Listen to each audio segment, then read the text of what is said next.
RTL Matin. On n'est pas forcément d'accord. 8h18, on n'est pas forcément d'accord aujourd'hui avec Éric Zemmour. Bonjour Éric. Bonjour.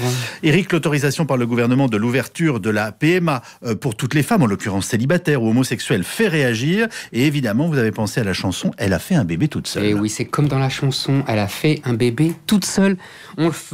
Elles feront toutes des bébés toutes seules quand elles voudront.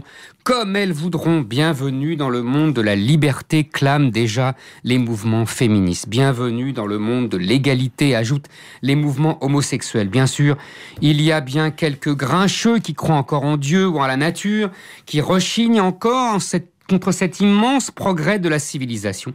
Mais s'ils sont condamnés par l'histoire, faut avouer que la reproduction de l'humanité a jusqu'à présent emprunté une voie un brin ridicule, naturelle, simple et gratuite. Un véritable scandale économique.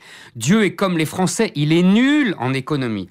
Il faut donc externaliser la reproduction du corps de la femme pour qu'elle devienne artificielle, complexe et chère.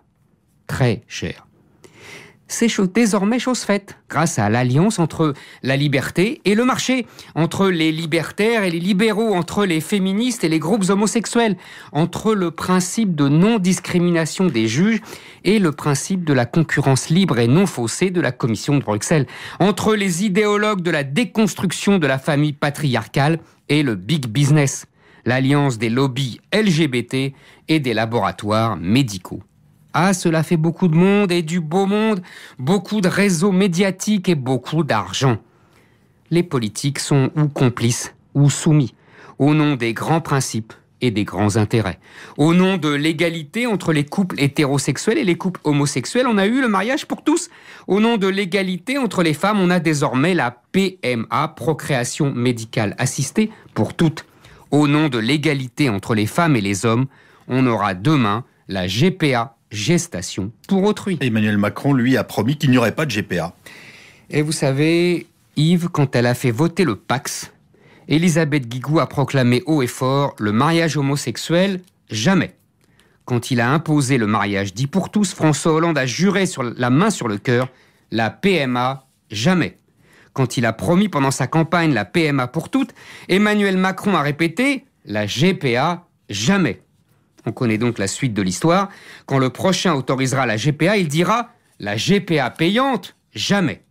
La marchandisation des corps, quelle horreur. Ce mépris de la femme considéré comme une chose, quelle transgression de nos principes. Les usines à bébés en Inde pour les femmes pauvres, mais quelle honte. On connaît donc la suite de la suite. Au nom de l'égalité entre les enfants, on aura le remboursement par la sécurité sociale. Les pauvres, par leurs cotisations, payeront les caprices des riches. La sécurité sociale garantira les profits faramineux des grands laboratoires et des médecins spécialistes de ces opérations. Emmanuel Macron devrait se méfier. Après l'obligation des 11 vaccins, il va finir par apparaître comme l'homme lige des grands laboratoires pharmaceutiques et du big business médical. Pour paraphraser Madame Roland montant sur l'échafaud, égalité, que de crimes on commet en ton nom. Éric Zemmour, demain nous avons rendez-vous avec Nicolas Demenac. Yves Calvi sur RTL.